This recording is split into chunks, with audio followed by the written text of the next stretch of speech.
Hello friends, welcome to education hub maths YouTube channel. आज हम निकल चुके हैं अपनी एक नई जर्नी में जिसका नाम है कॉम्प्लेक्स एनालिसिस। अभी तक हमने न्यूमेरिकल एनालिसिस की पूरा न्यूमेरिकल एनालिसिस कवर कर दिया है।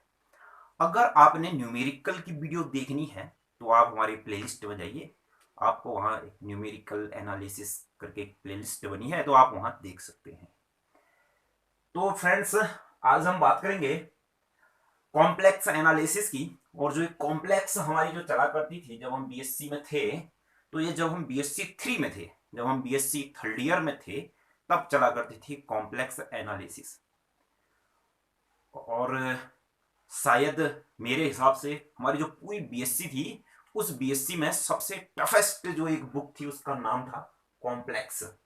थोड़ी सी कठिन बुक हुआ करती थी, इसमें इंटीग्रेशन बड़े खतरनाक हुआ करते थे। तो इस कॉम्प्लेक्स को हम समझेंगे। अभी प्रेजेंट में ये कुमाऊं यूनिवर्सिटी के बीएससी फिफ्थ सेमेस्टर में है। तो बीएससी फिफ्थ सेमेस्टर में अगर आप पढ़ते हैं तो रोज आपको शाम को 8:30 बजे से ही हम क्लास देंगे। तो आप हर एक लेक्चर को देखिए। इस जो हमारा एक कॉम्प्लेक्स एनालिसिस है, इसको हम लगभग करीबन 15 से 20 लेक्चरों के बीच में हम खत्म कर देंगे। और हर लेक्चर की लेंथ जो होगी वही 30-35 मिनट, ज़्यादा से ज़्यादा, इससे ज़्यादा कोई भी लेक्चर नहीं होगा। ठीक। तो आज जो हम शुरू करने जा रहे हैं कॉम्प्लेक्स एनालिसिस, तो कॉम्प्लेक्स एनालिसिस के बारे में आज मैं थोड़ा सा आपको सिलेबस का डिस्कशन करूंगा। और क्लास 11th में जो हम चैप्टर नंबर 5 पढ़ते थे कॉम्प्लेक्स नंबर, वहां से इसका बेस है, वहां से मैं इसको उठाऊंगा और आज उसको हम समझेंगे। ठीक। तो सबसे पहले मैं सिलेबस का डिस्कशन करना चाहता हूँ। और बीएससी, जैसे बीएससी फिफ्थ सेमेस्टर वाले अगर आप वीडियो देख रहे हैं तो हर क्वेश्चन में कराऊंगा। जैसे न्यूमेरिकल एनालिसिस में तो हर क्वेश्चन नहीं कराया है, एक टॉपिक का एक ही क्वेश्चन कराया है, परंतु यहाँ मैं हर क्वेश्चन कराऊंगा। क्योंकि वहाँ एक टॉपिक का एक क्वेश्चन इसलिए कराया कि बहुत न्यूमेरिकल में तो फिर बहुत ज़्यादा कैलकुलेशन होती है, तो वो तो ईजी सी होती है, तो इसलिए आप खुद कर सकते हैं। परंतु ये जो टॉपिक है कॉम्प्लेक्स है, ये थोड़ा सा हार्ड है, तो हर एक क्वेश्चन में कराऊंगा। तो शुरू करते हैं फिर सबसे पहले कॉम्प्लेक्स का इंटीग्रेशन, कॉम्प्लेक्स का इंट्रोडक्शन। तो कॉम्प्लेक्स में जो बीएससी फिफ्थ सेमेस्टर के, मैंने Kumaon university BSc fifth semester का सिलेबस उठा रखा है। और यही सिलेबस हमारे जब हम बीएससी में पढ़ा करते थे तो यही सिलेबस था। तो सबसे पहला जो चैप्टर हमको दिया है सिलेबस में, वो दिया है फंक्शन ऑफ कॉम्प्लेक्स वेरिएबल। हमने कॉम्प्लेक्स वेरिएबल जो एक फंक्शन, जैसे अभी तक का तो हमने क्या पढ़ रखा था, फंक्शन पढ़ रखा था। और क्या रियल नंबर के ऊपर फंक्शन डिफाइंड हुए पढ़े थे, क्योंकि हमने रियल एनालिसिस में भी पढ़ रखा था। परंतु अब हम क्या पढ़ेंगे यहाँ पर को, सबसे पहला फंक्शन ऑफ कॉम्प्लेक्स वेरिएबल। इसमें हम क्या क्या पढ़ेंगे? सबसे पहले हम पढ़ेंगे कॉम्प्लेक्स नंबर क्या होते हैं, मोटा मोटे तौर पर बता रहा हूं मैं कि क्या हम पढ़ने वाले क्या हैं। ठीक। कॉम्प्लेक्स नंबर क्या होते हैं ये पढ़ेंगे, फिर उसका मॉडुलस क्या होता है, मॉडुलस ऑफ कॉम्प्लेक्स नंबर देखो हम पढ़ने वाले हैं। कॉम्प्लेक्स नंबर क्या होता है ये पढ़ेंगे, मॉडुलस क्या होता है कॉम्प्लेक्स नंबर का ये पढ़ेंगे, और उनकी पोलर फॉर्म क्या होती है हम ये पढ़ने वाले हैं। क्लियर? सबसे पहले बस इसमें ज़्यादा कुछ नहीं पढ़ेंगे। और मॉडुलस, इन पोलर फॉर्म, इनके बीच में रिलेशन पढ़ेंगे, पैरेललोग्राम लॉ आएगा। ये थोड़ी बहुत चीज़ें हैं, ये उतना ये तो बहुत इजी सा चैप्टर है, ये तो आराम से हो जाएगा। और कुमाऊं यूनिवर्सिटी में इससे एक क्वेश्चन आपको पक्का पेपर में देखने को मिलेगा, और 100% आपको एक क्वेश्चन देखने को मिलेगा। फिर हम जो दूसरा चैप्टर पढ़ेंगे उसका नाम है एनालिटिक फंक्शन। और इस एनालिटिक फंक्शन में हम सबसे इंपॉर्टेंट, इस बुक में सबसे इंपॉर्टेंट जो चीज है वो पढ़ने वाले हैं Cauchy Riemann equation, Cartesian form में, पोलर फॉर्म में। सबसे मोस्ट इंपॉर्टेंट है, क्योंकि इससे तो एक क्वेश्चन कुमाऊं यूनिवर्सिटी में आता ही है। आप अगर गढ़वाल यूनिवर्सिटी में है तो गढ़वाल यूनिवर्सिटी में भी एक क्वेश्चन आता है। किसी भी यूनिवर्सिटी में हम जाएं तो कॉशी रीमान इक्वेशन, या तो कार्टेशियन फॉर्म या फिर पोलर फॉर्म, एक क्वेश्चन तो पक्का आता है। तो इस चैप्टर में हम मेन जो एनालिटिक फंक्शन है उसमें हम यही पढ़ने वाले हैं कि Cauchy Riemann equation Cartesian form में और पोलर फॉर्म में। और इसमें हम डिफरेंशिएबिलिटी करने वाले हैं, डिफरेंशिएशन करने वाले हैं, कॉम्प्लेक्स फंक्शंस का डिफरेंशिएशन करने वाले हैं, और कॉम्प्लेक्स फंक्शन का डिफरेंशिएशन भी करना सीखेंगे। क्लियर? फिर जो तीसरा चैप्टर है इसमें और हाँ, इसमें हार्मोनिक फंक्शन पढ़ेंगे, कॉन्जुगेट फंक्शन पढ़ेंगे। ये तो इजी से हैं, अगर आपने सी आर कंडीशन को या सी आर इक्वेशन को समझ लिया तो उसी से रिलेटेड है, ये तो बहुत इजी से है, कोई दिक्कत नहीं है। और इसमें सबसे इंपॉर्टेंट है quasi Riemann equation, Cartesian form and polar form. तीसरा जो चैप्टर हम पढ़ने वाले हैं वो है कॉम्प्लेक्स इंटीग्रेशन का। बहुत भयंकर सा चैप्टर होता था, इसमें बड़े बड़े क्वेश्चन होते थे, 3-3 4-4 पेजों में जाते थे। और उसमें जो एक कॉसी इंटीग्रल फॉर्मूला है, ये तो वैसे ही बहुत बड़ा है। कॉसी इनइक्वलिटी है, सबसे मोस्ट इंपोर्टेंट मैं बता रहा हूँ, और लॉरेंट सीरीज है। हम इसमें 3-4 टॉपिक हैं, इनको डिस्कस करने वाले हैं। फिर अगला जो चैप्टर आता है, chapter number 4, pole zeros and singularity. हम पढ़ेंगे आइसोलेशन सिंगुलरिटी क्या होती है, रिमूवेबल सिंगुलरिटी क्या होती है, जितनी भी सिंगुलरिटियां हैं वो पढ़ेंगे। और मैं कह रहा हूं एलटी में इस बार एक क्वेश्चन पक्का यहां से आएगा कि सिंगुलरिटीज क्या होती हैं, इस टाइप से एक क्वेश्चन आएगा। क्योंकि केवीएस में भी आप जब केवीएस के पुराने पेपर उठा के देखोगे तो सिंगुलरिटीज के बहुत सारे क्वेश्चन आते हैं। मतलब हर पेपर में एक क्वेश्चन सिंगुलरिटीज का आता है, क्वेश्चन दे देता है और कहता है कि कौन सी सिंगुलरिटीज है बताइए। और कुमाऊं यूनिवर्सिटी में सिंगुलरिटीज तो क्वेश्चन देगा और कहेगा इसमें ये सिंगुलरिटी बताइए कौन सी है, तो 4-5 नंबर की होती है। और कॉम्प्लेक्स इंटीग्रेशन में कुमाऊं यूनिवर्सिटी में तो गजब का एक थ्योरम पक्का आएगा। कॉसी इंटीग्रेशन फॉर्मूले में 2-3 थ्योरम है, फिर उसके बाद कॉसी इनइक्वलिटीज है, ये सब एक एक से कनेक्टेड है। जैसे कॉसी इंटीग्रेशन फॉर्मूला जिसने पढ़ लिया, उसके बाद 2-3 थ्योरम है एक दूसरे से रिलेटेड है। तो ये क्वेश्चन यहाँ से भी एक कुमाऊं यूनिवर्सिटी में बनता है। और लास्ट हम चैप्टर देखेंगे कैलकुलस ऑफ रेजिड्यू। इसकी तो क्या कहें, कितने भयंकर इंटीग्रेशन हुआ करते थे इसके तो रेजिड्यू के। तो इसमें हम कैलकुलस ऑफ रेजिड्यू में रेजिड्यू के इंटीग्रेशन ही सीखने वाले हैं। तो इतना हम सिलेबस डिस्कशन करने वाले हैं और इसको हम बेहतरीन तरीके से समझने वाले हैं। कुल मिला के 15 से 20 लेक्चर होंगे कॉम्प्लेक्स के, और हम उनको अच्छे से पढ़ेंगे। तो स्टूडेंट्स आज हम शुरू करेंगे, वो शुरू करेंगे कॉम्प्लेक्स नंबर। कॉम्प्लेक्स नंबर होता क्या है और ये चीजें हैं क्या, पहले आज हम इसका बेसिक शुरू करेंगे। तो शुरू करने जा रहे हैं, तो सबसे पहले अगर आप सिलेबस लिखना चाहते हैं तो सिलेबस लिख लीजिए, क्योंकि हम जो जो पढ़ने वाले हैं, जो जो चैप्टर पढ़ने वाले हैं। अगर आप सिलेबस नहीं लिखना चाहते हैं तो फिर मिटा लीजिए। तो मिटा देता हूँ सिलेबस, ठीक है। चलिए फिर आज हम शुरू करने जा रहे हैं कॉम्प्लेक्स नंबर। कॉम्प्लेक्स नंबर है क्या, चीजों को बहुत बेहतरीन तरीके से समझेंगे।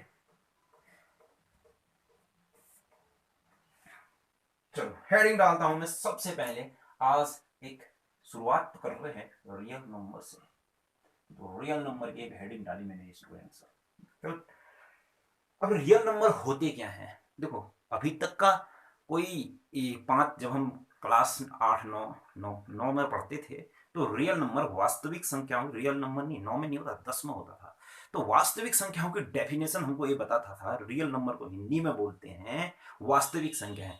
तो वास्तविक संख्याओं की परिभाषा क्या कहता था कि भैया जितने भी इरेशनल नंबर हैं और जितने भी रेशनल नंबर हैं उनका जो सेट बनेगा, जितने भी अप्रमेय संख्या हैं और जितने भी प्रमेय संख्या हैं उनका जो सेट बनेगा, उनको अगर मैं एक साथ लिख दूंगा तो उसे रियल नंबर बोलेंगे। ये थी हमारे पास डेफिनेशन क्लास 10 की। परंतु हम जब क्लास 11th में पहले चैप्टर में पहुंचते हैं, वहां भी हम ये डेफिनेशन पढ़ते हैं कि रियल नंबर की क्या डेफिनेशन होती है। रियल नंबर की जो डेफिनेशन होती है वो होती है collection of rational and irrational numbers. ठीक, अब ध्यान से देखिए फिर। परंतु जैसे ही हम 11th के चैप्टर नंबर 5 में पहुंचते हैं तो वहां पर को एक गजब की चीज आ जाती है, एक इक्वेशन आती है मेरे पास कि भैया इसको सॉल्व करना है मैंने। अब ध्यान से सुनिए, इसको हमने सॉल्व करना है। अगर मैंने इसको सॉल्व भी किया तो बड़ी खुशी खुशी, पहले तो अच्छा बच्चा जो होता है जिसने हाई स्कूल में पढ़ा होता है वो तो कहता है ये तो चूरन सा है, वो बड़ा खुश होता है। और खुश होते करके क्या करता है, वो एक्स स्क्वायर लिखता है यहाँ पर और ये -1 यहाँ लिख देता है। बड़ा खुश खुश होकर के कहता है कि ये तो बन गया। फिर वो क्या कहता है कि एक्स को इधर ले जाता है, अंडर रूट को इधर ले जाता है, फिर प्लस माइनस लगाएगा, क्योंकि एक्स स्क्वायर है तो एक्स की 2 वैल्यू आने वाली है तो प्लस माइनस आता ही है। फिर इसमें अंडर रूट लगा देगा, फिर ये -1 आ जाएगा। तो यहां पर से स्टूडेंट जो 11 में नया नया गया होता है तो वह अचंभित हो जाता है कि आज तक ऐसा तो मैंने कभी देखा ही नहीं। क्या नहीं देखा कि अंडर रूट के अंदर माइनस क्या है, ये तो देखा ही नहीं।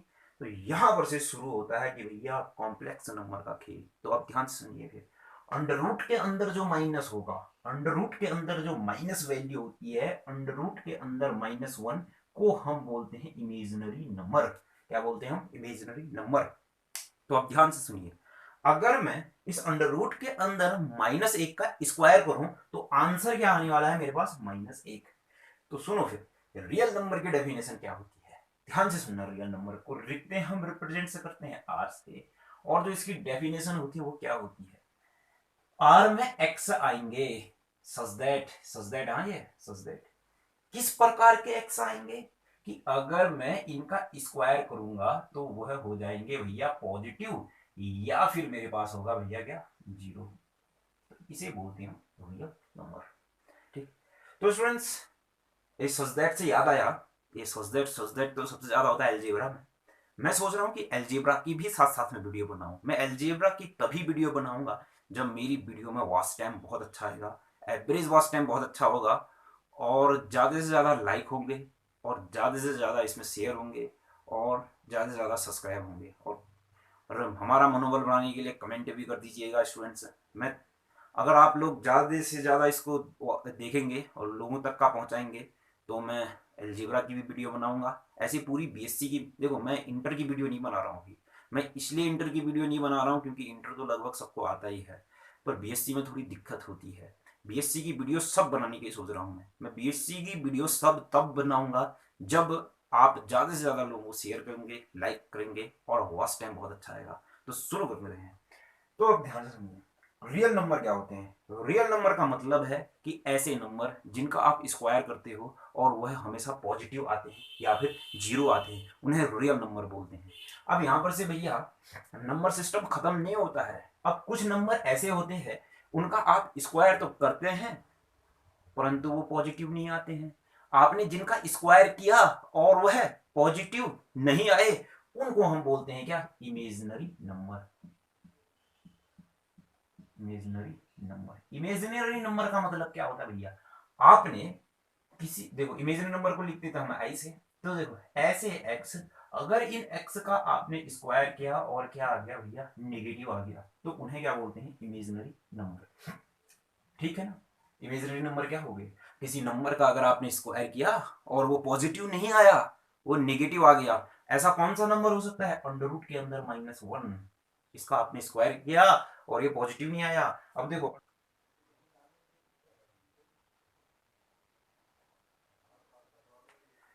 तो स्टूडेंट्स, अभी तक हमने पढ़ा कि रियल नंबर क्या होता है और इमेजिनरी नंबर क्या होता है।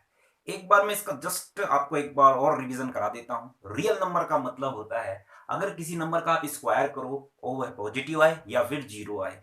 और ऐसे इमेजिनरी नंबर ऐसे होते हैं, अगर किसी नंबर का आप स्क्वायर करो तो वह निगेटिव आए, तो वो क्या कहलाता है? इमेजिनरी नंबर कहलाता है। अब यहां पर से एक नया कॉन्सेप्ट आता है जिसे हम बोलते हैं कॉम्प्लेक्स नंबर। कॉम्प्लेक्स नंबर किसे कहते हैं? अगर मैं रियल और इमेजिनरी नंबर्स को इस फॉर्म में लिखूं, किस फॉर्म में?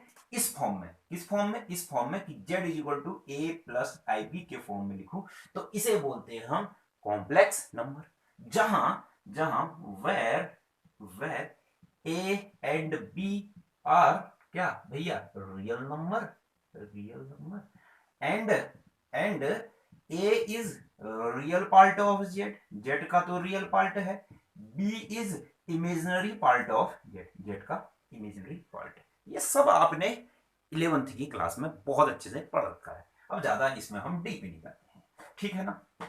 अब सुनिए फिर भैया, रियल क्या थे, इमेजिनरी क्या थे, कॉम्प्लेक्स नंबर क्या था, ये तो सब हमने पढ़ लिया। ठीक। तो इसका मतलब ऐसा हुआ कि भैया जो रियल नंबर होगा वह सबसेट होगा कॉम्प्लेक्स नंबर का। यहां से भी एक क्वेश्चन ठीक निकल गया। ठीक है ना? तो ये भी हमने मिटा दिया है। अब चलो फिर, अब मैं आगे को पढ़ता हूं। तो सुनो फिर अब ध्यान से, यहाँ पर ये सब जो अभी मैं बता रहा हूँ ये सब हमने 11th में पढ़ रखा है। तो इसको मैं जस्ट एक बार हवा हवा में चीजों को क्लियर कर देता हूं। तो देखो, z बराबर a प्लस आई बी है, तो इसका मतलब क्या है? ये भैया एक कॉम्प्लेक्स नंबर है।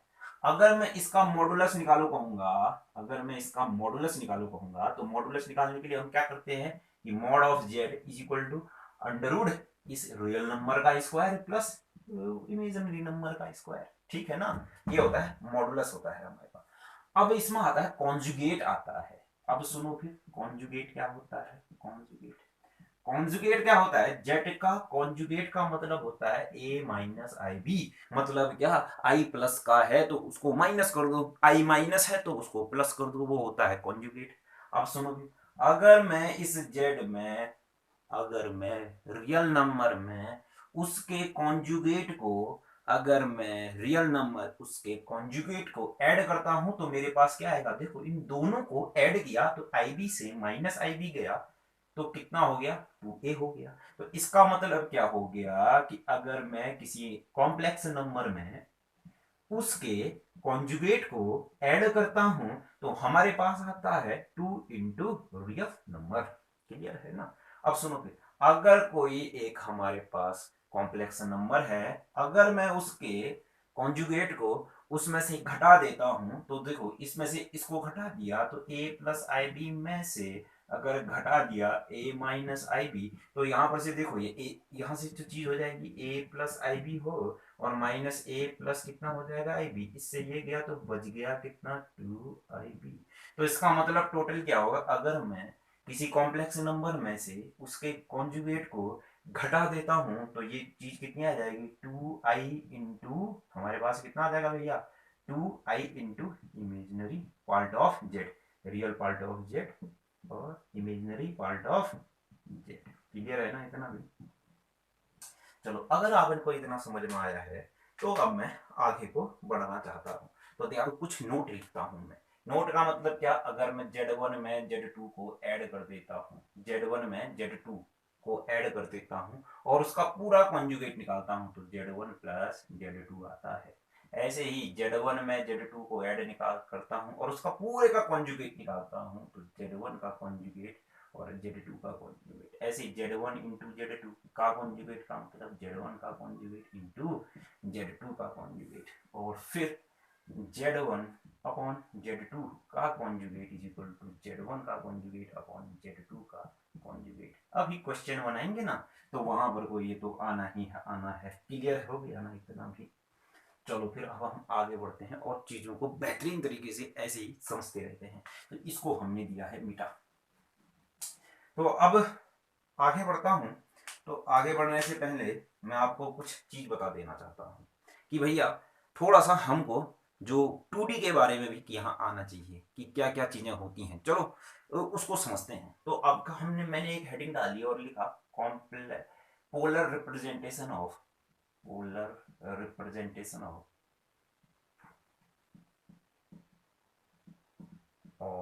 Complex number, complex number. किसी कॉम्प्लेक्स नंबर का पोलर रिप्रेजेंटेशन अब मैं करने जा रहा हूँ। किसी नंबर का, किसी कॉम्प्लेक्स नंबर का पोलर रिप्रेजेंटेशन करना चाहता हूँ। तो आप ध्यान से सुनेंगे फिर क्या क्या होता है यहाँ पर। मान लीजिए कोई कॉम्प्लेक्स नंबर है x प्लस आई वाई, जेड बराबर x प्लस आई वाई, कोई कॉम्प्लेक्स नंबर है किसी एक प्लेन में। तो ध्यान सुनो, अगर मैं किसी प्लेन में, किसी जेड एक्स वाई प्लेन में किसी कॉम्प्लेक्स नंबर को रिप्रेजेंट कर रहा हूं तो उस प्लेन को ऑर्गन्ड प्लेन कहते हैं। क्या, अगर मैं किसी एक्स वाई प्लेन में, अगर मैं किसी एक्स वाई प्लेन में, देखो एक्स वाई प्लेन में तो कॉम्प्लेक्स नंबर तो रिप्रेजेंट होता नहीं है, परंतु अगर मैं कर रहा हूं तो उसको बोलते हैं ऑर्गन्ड प्लेन। और एक्स, तो इसको रिप्रेजेंट करने का तरीका क्या होता है, मान लीजिए यहां पर कोई नंबर है, ये नंबर है एक्स प्लस आई वाई। तो इस देखो, और जो एक्स वाई प्लेन में को ऑर्गन्ड प्लेन कब कहेंगे, जब मैं उसमें किसी कॉम्प्लेक्स नंबर का रिप्रेजेंटेशन कर रहा हूं। तो जो ये एक्स एक्सिस होती है इसे बोलते हैं रियल एक्सिस, जो ये वाई एक्सिस होती है इसे बोलते हैं इमेजिनरी एक्सिस। ठीक है ना। तो देखो अब यहाँ पर कोई एक्स प्लस आई वाई कोई एक नंबर है तो इसका मतलब क्या हुआ, रियल पार्ट एक्स है तो मैं कितनी दूरी में गया हूँ रियल एक्सिस में, ये जो डिस्टेंस होगी ये कितनी होगी, एक्स होगी। अगर यहाँ पर कोई आई वाई है तो वाई में कितनी डिस्टेंस में गया हूँ फिर मैं भैया, वाई में गया हूँ। तो इसका मतलब जो ये चीज यहाँ पर से यहाँ पर तक की जो एक हमारे पास अभी एक राइट ट्राइंगल एंगल बन रहा है तो ये जो हो गया ये x square plus y square हो गया। क्लियर है ना। अगर इस एंगल को आपने थीटा बोल दिया तो यहाँ पर से एक तो आएगा साइन थीटा और एक आएगा भैया कितना, cos थीटा। साइन थीटा की जो वैल्यू होगी वो हमारे पास कितनी होगी, ध्यान से सुनो, और इस वैल्यू को हम क्या बोलते हैं, x square plus y square को हम क्या बोलते हैं, आर बोलते हैं। ठीक, तो साइन थीटा जो हो गया इसका मतलब कितना हो जाएगा फिर हमारे पास वाई अपॉन आर, या फिर कितना y upon under root x square plus y का स्क्वायर। कॉस थीटा की वैल्यू कितनी हो जाएगी, एक्स अपॉन कितना हो जाएगा under root x square plus y का स्क्वायर। तो यहां पर से जो साइन थीटा हो जाएगा वो हो जाएगा वाई अपॉन आर, क्योंकि under root x square plus y square को हम बोलते हैं आर, और जो ये कॉस थीटा होगा वो होगा एक्स अपॉन आर। क्लियर है ना? ठीक, और यहां पर से टेन थीटा जो आएगा हमारे पास वो कितना आएगा, वाई अपॉन एक्स। ठीक, तो अब एक और चीज सुनिए, अगर कोई कॉम्प्लेक्स नंबर x प्लस वाई है तो उसका जो पोलर रिप्रेजेंटेशन होता है वो होता है r cos theta plus i sine theta. Clear है ना? तो इसको भी लिख लीजिए भैया, जो पोलर, जो कॉम्प्लेक्स नंबर है जो उसका पोलर फॉर्म होता है वो x प्लस आई वाई होता है, जो ये r होता है ये तो हमारे पास मॉडुलस होता है, मॉडुलस। और मॉडुलस को हम कैसे निकालते हैं कि मॉड ऑफ z बराबर under root x square plus y square. ये तो हमने सब इंटर में पढ़ रखा है, ये चीजें तो बहुत इजी सी चीज है, 11th में सब चीज पढ़ रखी है, तभी मैं तेज तेज बता रहा हूँ। तो मॉडुलस ऑफ जेड अब हम निकालते हैं भैया, क्या यहाँ पर कोई थीटा, थीटा को हम क्या बोलते हैं, आर्ग्यूमेंट बोलते हैं।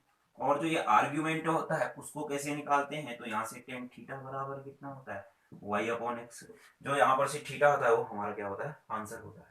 और जो थीटा होता है, थीटा यूनिक नहीं होता है, क्यों, क्योंकि थीटा तो एंगल है, ये तो 0 से 2 पाई के बाद तो रोटेट करने लग जाता है, तो इसलिए जो थीटा की वैल्यू होगी वो किससे किसके बीच में होगी भैया, अगर मान लीजिए 2 पाई से बड़ा आया तो उसको मैं खींच के लाऊंगा किसके बीच में, 0 से 2 पाई।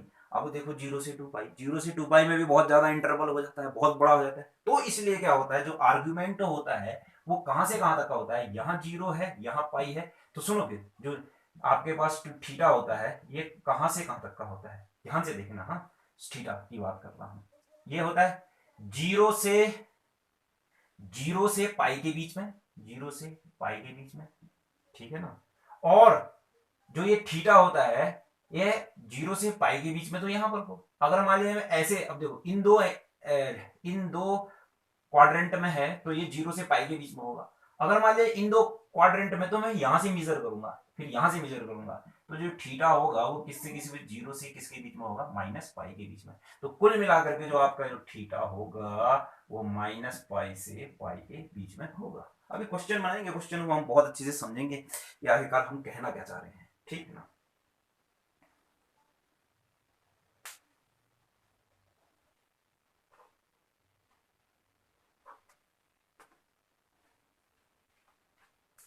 तो स्टूडेंट्स अब कुछ क्वेश्चन बनाते हैं, उसमें अच्छे से समझते हैं कि polar representation of complex number होता क्या क्या है, क्योंकि ये सब आपने पढ़ रखा है। तो ध्यान से देखते हैं फिर और आगे बढ़ते हैं। तो सुनिए फिर, देखो बिल्कुल अच्छे से सुनना और अच्छे से समझना। अगर आपके पास 11th की किताब है तो आप 11th की किताब खोल लीजिए, और 11th की किताब में से 3 क्वेश्चन है उनको हम अच्छी तरीके से बता देते हैं आपको। तो 5.2 के पहला क्वेश्चन है, तो हमसे क्या कह रहा है, इनका पोलर रिप्रेजेंटेशन करो, एक इसका और एक इसका, और साथ साथ में ना एक इसका भी, चलो एक इसका आई 1 + आई, तो इनका पोलर रिप्रेजेंटेशन करो कैसा है। तो इन सब का पोलर रिप्रेजेंटेशन करता हूं मैं, जेड, ये भी जेड, ये भी जेड, और ये भी जेड। तो सुनो फिर अब पोलर रिप्रेजेंटेशन कैसे करते हैं, तो ध्यान से सुनो फिर। जेड बराबर कितना होता है, r cos theta plus i sine theta. Clear है ना? तो यहां पर से कितना आ जाएगा, आर का मतलब क्या होता है, आर का मतलब कितना होता है, मॉडुलस ऑफ जेड, मतलब मॉडुलस ऑफ जेड। तो आर बराबर कितना हो जाएगा फिर आपके पास, मॉडुलस ऑफ जेड का मतलब कितना होता है, 1 + 1। तो यहाँ पर से आर का मतलब कितना हो जाएगा भैया, √2। क्लियर है ना? तो हर जगह के लिए जो आर होगा, यहाँ पर के लिए भी √2 होगा, वहां पर के लिए भी, वहां पर के लिए भी। चलो मैं यही आता हूँ। अब सुनो फिर, अब मुझे थीटा निकालना है, आर तो आ गया, अब थीटा निकालना है। तो यहाँ पर को जो एक्स है वो कितना है, 1 है, जो वाई है वो कितना है आपके पास, -1 है। तो आपने टेन थीटा निकाला, टेन थीटा का मतलब कितना हो गया, -वाई अपॉन एक्स। तो यहाँ पर से जो टेन थीटा अभी आया वो कितना आया, -1 आया, आया कि नहीं आया। क्लियर है ना? तो आप ध्यान से सुनो फिर, -1 आया। अब मेरी बात को ध्यान से सुनो, हम कैसे निकालते हैं यहाँ पर से tan थीटा, बहुत अच्छी तरीके से सुनना और ध्यान से समझना।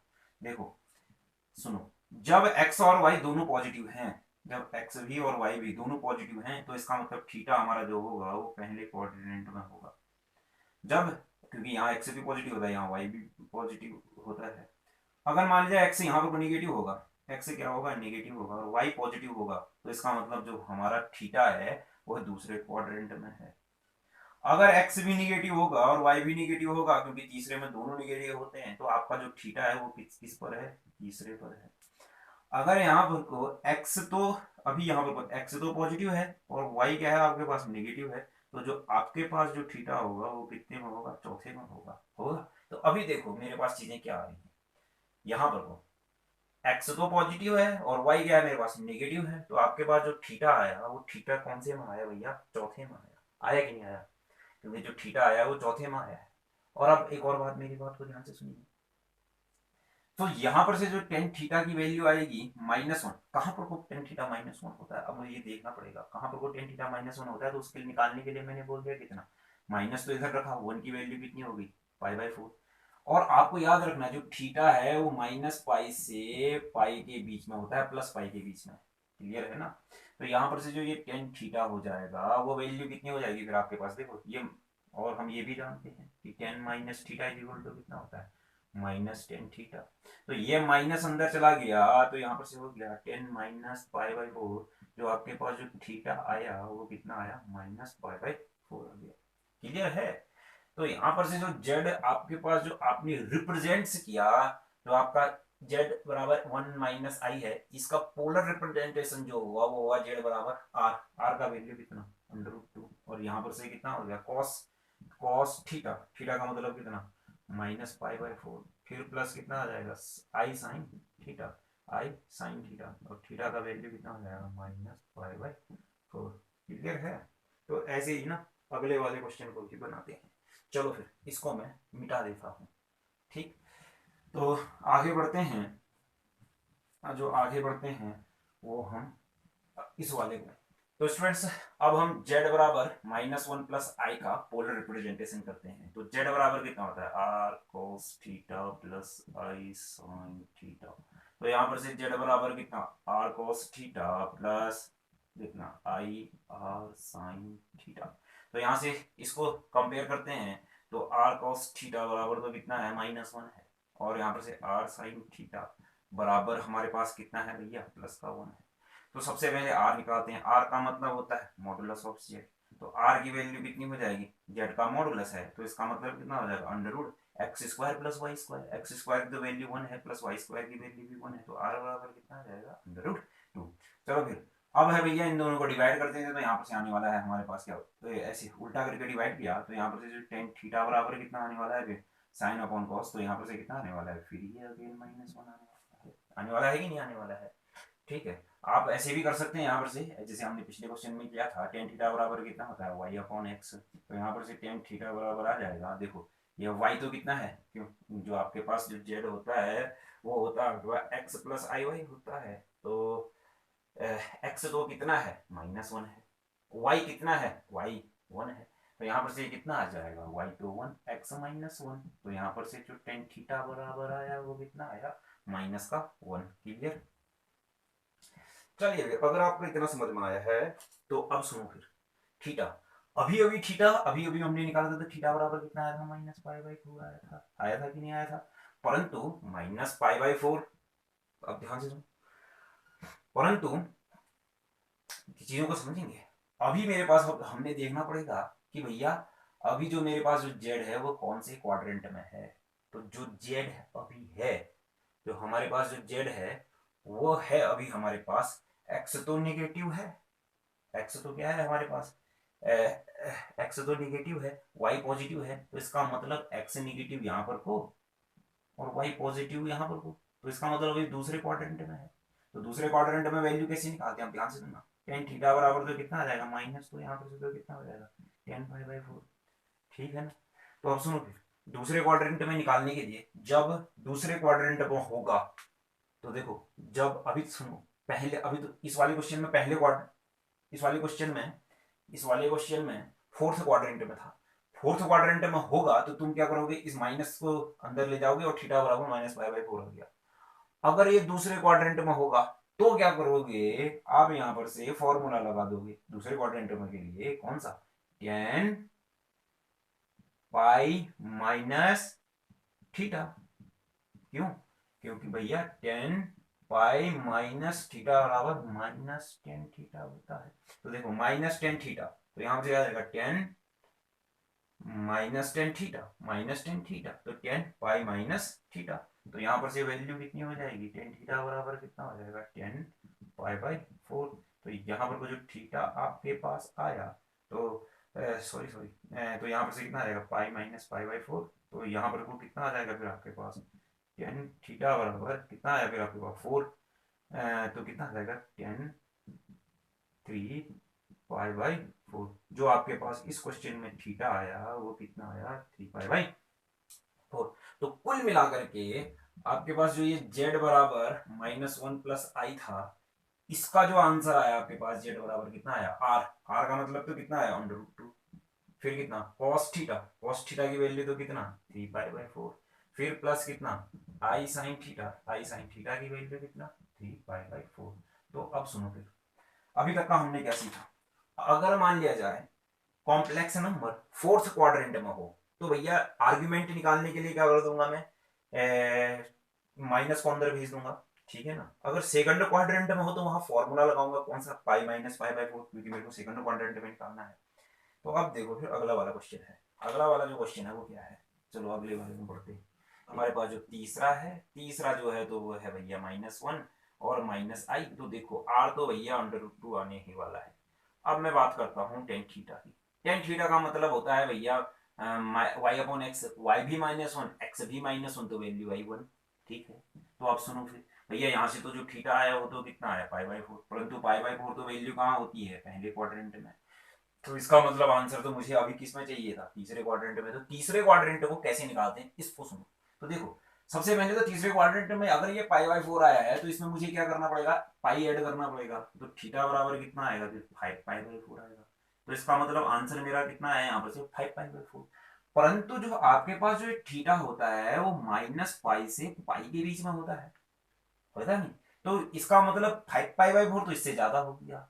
तो अब क्या करूं, अब क्या करोगे, जो थीटा आएगा यहाँ पर को कितना होता है, पूरा राउंड 2 पाई होता है। इस 2 पाई में से इस 5 पाई बाई 4 को जो थीटा आया होगा उसको घटा दोगे, तो आपके पास जो थीटा आया वो तो कितना आ जाएगा फिर यहाँ पर से, 4 दूनी 8, 8 में से तो 3 पाई बाई 4 मेरा क्या आ गया, थीटा आया। आई नहीं बात समझ में। तो इसका जो पोलर रिप्रेजेंटेशन हुआ जेड बराबर कितना हो जाएगा फिर हमारे पास, आर का मतलब √2, फिर कितना कॉस थीटा, थीटा का मतलब तो कितना आ जाएगा, 3 पाई बाई 4, फिर प्लस कितना आ जाएगा आपके पास, sine i sine 3 pi by 4। अब ये तो भैया आपके लिए बहुत ही पहले क्वाड्रेंट में है, पहला क्वाड्रेंट तो आप आराम से बना सकते हो। तो सुनो फिर अभी तक का हमने क्या देखा, एक नोट टाइप का लिख लेता हूं मैं। अगर आपके पास भैया नोट, अगर आपके पास देखो पहले क्वाड्रेंट में वैल्यू कब होगी, जब एक्स वाई, और दूसरा, और यहाँ पर को तीसरा क्वाड्रेंट, और यहाँ पर को चौथा क्वाड्रेंट। पहले क्वाड्रेंट में जब एक्स, पहले क्वाड्रेंट में जब दोनों पॉजिटिव, दूसरे में आपके पास एक्स तो नेगेटिव वाई पॉजिटिव, तीसरे में दोनों नेगेटिव।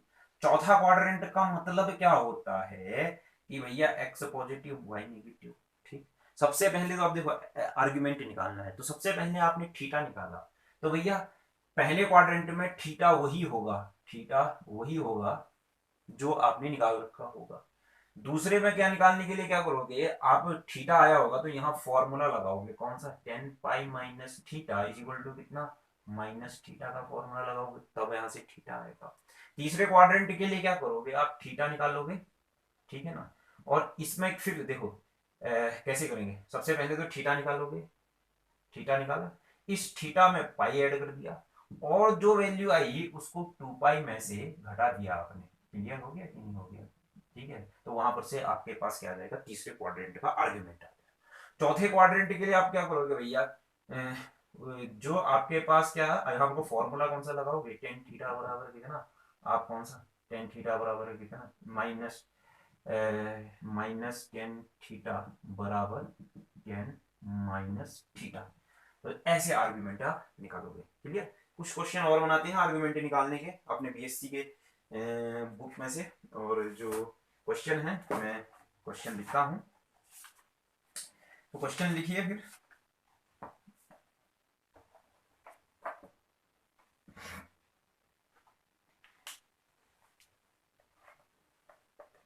तो ये नोट कर लीजिए और फिर क्वेश्चन लिखते हैं।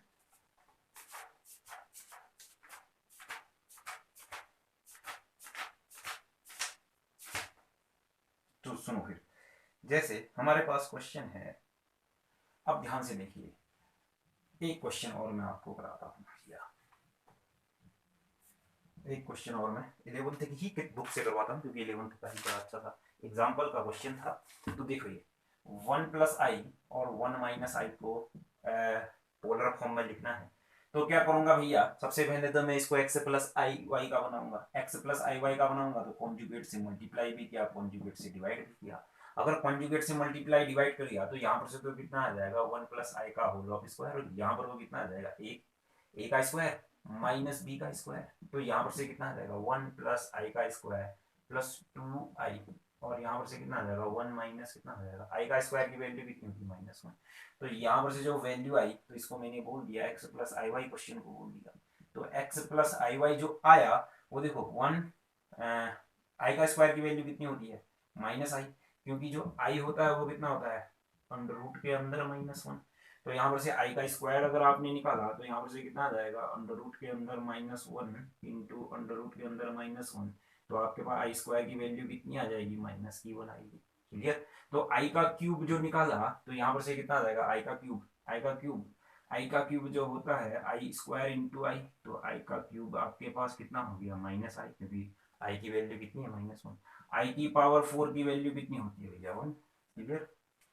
तो अब देखो फिर यहाँ ध्यान से, तो देखो x + iy, तो मेरे पास है कितना, ये इतना आया, फिर प्लस कितना आ जाएगा 2i आया, और यहाँ पर से कितना आ जाएगा 1 + 1। तो यहाँ से इससे ये गया 1 2 आया कट गया, तो x + iy जो क्वेश्चन दिया था वो भैया किस फॉर्म में आ गया 2i के रूप में आ गया। चलो फिर अब इसका मैं आर्ग्यूमेंट निकालता हूँ। r बराबर क्या होगा भैया x का स्क्वायर प्लस y का स्क्वायर। अभी x तो कुछ है ही नहीं, y मेरे पास 2 का स्क्वायर है, 2 का स्क्वायर का मतलब 4, तो i r = मेरे पास कितना आ गया 2 आ गया। ठीक है ना? तो अब सुनो फिर, अब हम निकालेंगे फिर यहाँ पर से भैया टेन थीटा। तो टेन थीटा की वैल्यू कितनी होती है y/x है। तो यहाँ पर से y तो कितना आ जाएगा 2 और x से कितना होगा 0।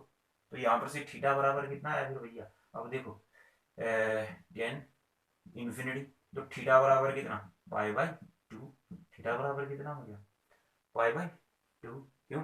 टेन थीटा अगर इन्फिनिटी है तो थीटा बराबर π/2 होगा। तो अब ध्यान से सुनो फिर, तो यहाँ पर से क्या चीज आई मेरे पास, और यहाँ पर से जो y पॉजिटिव है, x क्या है मेरे पास x तो 0 है, y पॉजिटिव है, तो इसका मतलब थीटा बराबर π/2 ही आंसर रहेगा, ज्यादा कुछ नहीं हमने गणित लगानी है इसमें। तो ये मेरा आंसर हो जाएगा। तो इसका जो पोलर रिप्रेजेंटेशन हो जाएगा, जो क्वेश्चन था उसका जो पोलर x + y जो था हमारे पास, उसका पोलर रिप्रेजेंटेशन r की जगह तो भैया कितना आया 2। फिर कितना आ गया फिर हमारे पास फिर कितना आ गया sin cos π/2 plus i sin π/2। Clear है ना? चलो फिर अब आगे बढ़ते हैं, एक क्वेश्चन और करते हैं। ये क्वेश्चन है हमारे पास, ये भैया बीएससी का क्वेश्चन है, बड़ा अच्छा सा और बेहतरीन सा क्वेश्चन है। तो लिखते हैं और आज का लास्ट क्वेश्चन करते हैं, फिर मिलते हैं कल और इसी जोश में। बस आप इंटर का पढ़ लीजिए, क्योंकि इंटर का यहाँ अब मैं अगर 11th का अगर बहुत अच्छे से धीरे धीरे समझाने लग गया तो इसका पोलर रिप्रेजेंटेशन करना है। तो अगर मैं 11th को धीरे धीरे समझाने लग गया 2-3 दिन तो 11th में ही लग जाएंगे। बस आज तो मैंने हल्का सा रिवीजन करा दिया, कल से हम बीएससी का ही पढ़ेंगे। तो सुनो फिर, इसको लिखते हैं x + iy के फॉर्म में। तो ये तो हो गया 4 प्लस कितना हो जाएगा i का स्क्वायर माइनस कितना हो गया 2ab का मतलब कितना आ जाएगा 2 2 दूनी 4i। तो यहाँ पर से कितना आ जाएगा 1 + 7i। तो यहाँ पर से कितना आ जाएगा 4 - 1 माइनस कितना आ जाएगा 4i। तो वैल्यू 1 + 7i बराबर कितना आ जाएगा 3 - 4i। तो ये जो क्वेश्चन था इसको मैंने बोल दिया x + iy, इसको पोलर फॉर्म में लिखना है। तो x प्लस आई वाई की वैल्यू आई 1+7i अपॉन कितना आ जाएगा 3 - 4i। तो 3 - 4i है तो 3+4i से कॉन्जुगेट सेम वन, क्योंकि x प्लस आई वाई के फॉर्म में चाहिए ना। अगर मैं कॉन्जुगेट अगर मैं पोलर फॉर्म में रिप्रेजेंट कर रहा हूँ तो x प्लस आई वाई के फॉर्म में चाहिए। तो x प्लस आई वाई के फॉर्म में रिप्रेजेंट करने के लिए भैया दोनों को इसके कॉन्जुगेट से मल्टीप्लाई भी कर दिया और मैंने डिवाइड भी कर दिया। तो 1+7i है, 1+7i है,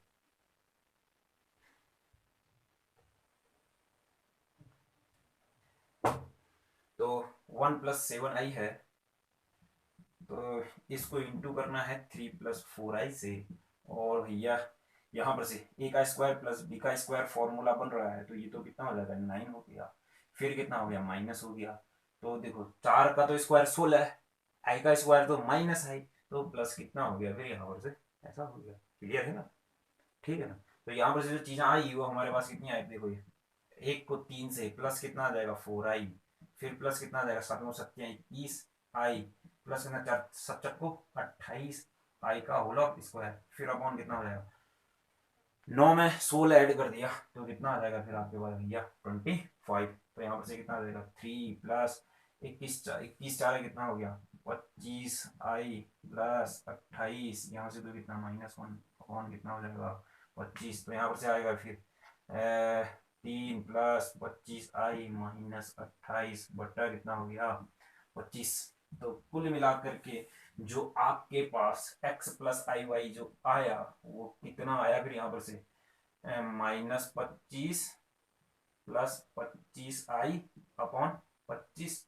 तो x प्लस आई वाई जो आया वो आया -1 प्लस i। तो देखो ये क्वेश्चन भैया पुराना ही जैसा बन गया कि नहीं बन गया? आर तो खुद निकालो, मैं थीटा निकालता हूँ। टेन थीटा कितना होता है वाई अपॉन एक्स, मतलब कितना आ जाएगा 1/1 मतलब -1। तो यहाँ पर से जो टेन थीटा आया वो कितना आया माइनस, फिर कितना 10 पाई बाई कितना हो गया 4, क्योंकि 1 पाई/4। देखो x minus y positive, x तो नेगेटिव है y पॉजिटिव है, तो x नेगेटिव y पॉजिटिव जो वैल्यू होती है वो कहाँ पर होती है दूसरे क्वाड्रेंट में।